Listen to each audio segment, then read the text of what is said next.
City Council, Mick, Rudy, and Attorney Crotty. I'm here tonight to talk about something that happened last Monday, the 7th of February. And I would like to commend some of your workers that was involved in what took place. Chief Atkins, Major Deal, Officer Lee, and I apologize, I don't know the sergeant's name.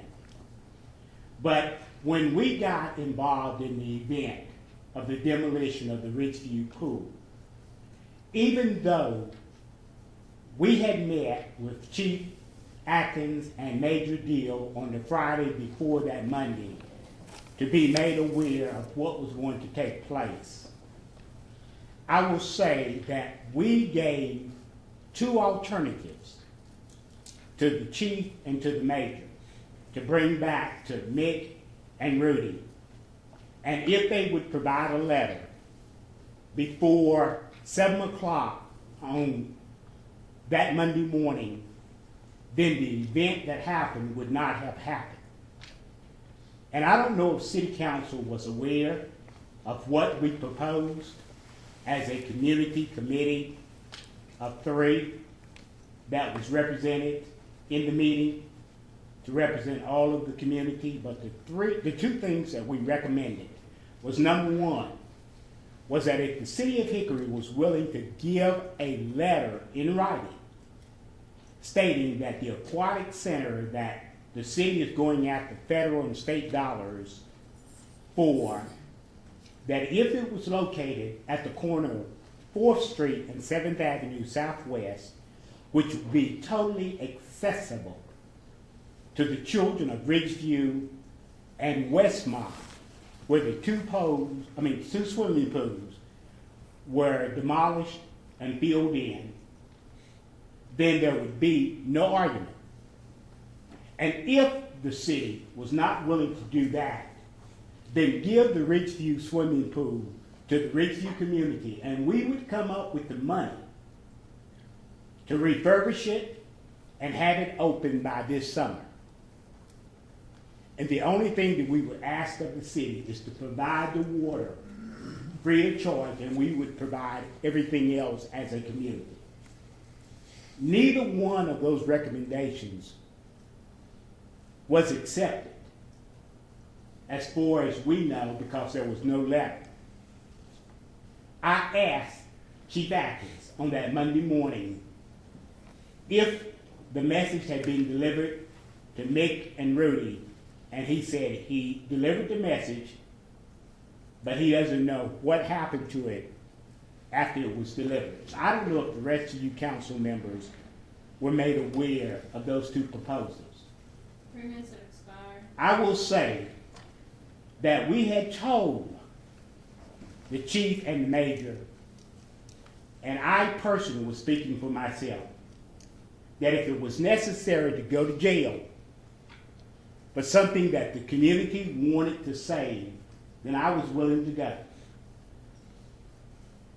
And just like I said at the last council meeting, when y'all made the decision to put the cell phone tower in the backyard of Northeast residents, something that they did not want, and then you wanted to take away from the Ridgeview community something that they did want and was willing to bring up the code at their own expense so that the children of the community would be able to use it to stay off the streets and out of trouble.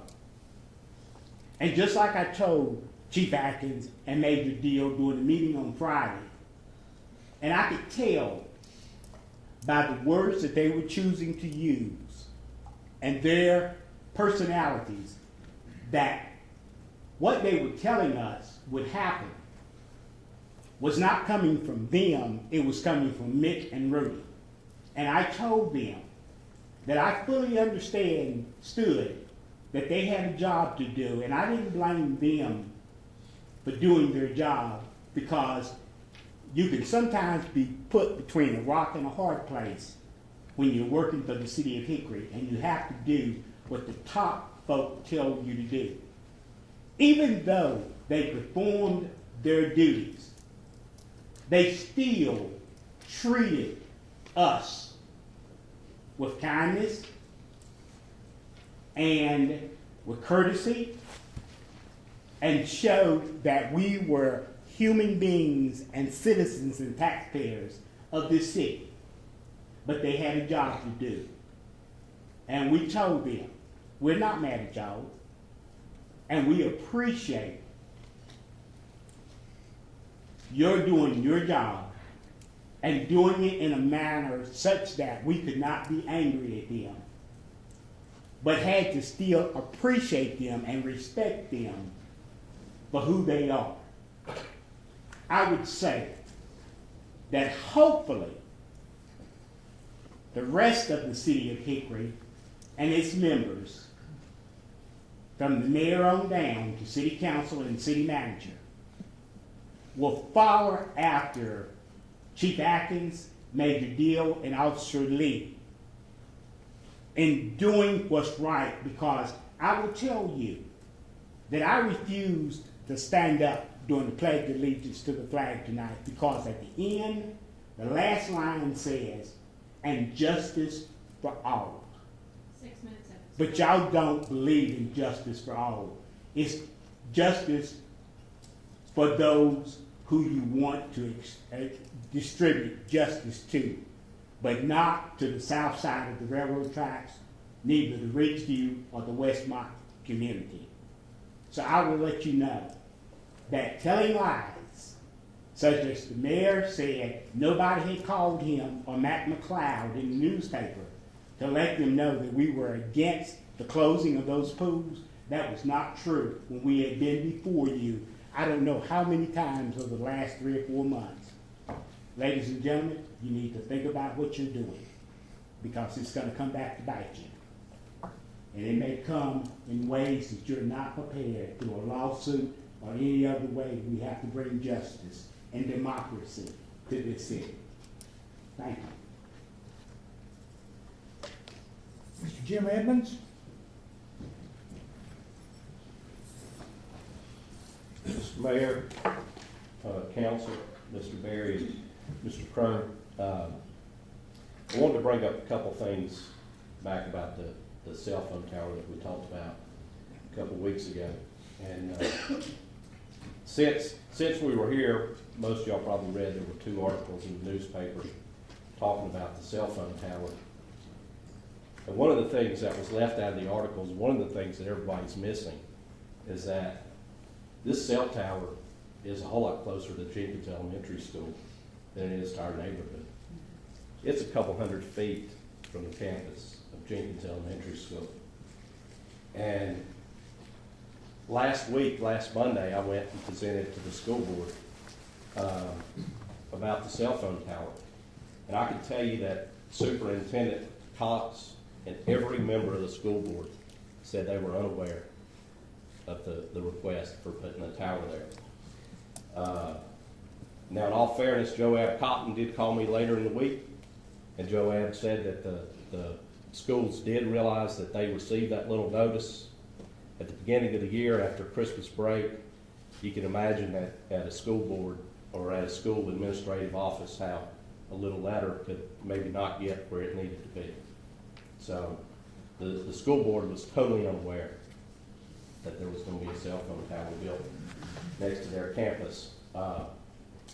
This past Friday, I received a letter from Stephanie DeShavi, who's the principal at Jenkins. And Stephanie made a quote, and I'm going to try to read it slow. She said, "I find your initiatives and that of several other Jenkins parents to be in the best interest of our students."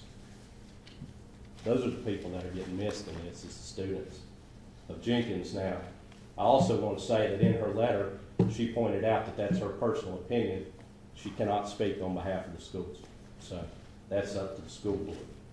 But Stephanie said in the letter she was not aware of the proposed tower until a parent notified her the afternoon of January 31st. That was 5 days after the Planning Commission meeting. And it had already been passed. As residents of Hunter's Run, We, of course, are still exploring our legal options. We're on the clock. You know, we have 30 days to appeal this thing. The meeting was January 26th. Would it be a sad statement for the city of Hickory for the schools to have to appeal to the courts, to Superior Court, to stop a cell phone tower from being put adjacent to one of their campuses? That's an injustice. Our schools are trying to buy textbooks and hire teachers. For them to have to spend money on that is ridiculous. Does anyone here really think it's a good idea for elementary school children to sit under a cell phone tower for 30 hours a week? This council's got to do something. We're helpless. Y'all are our elected officials. That's all I have to say.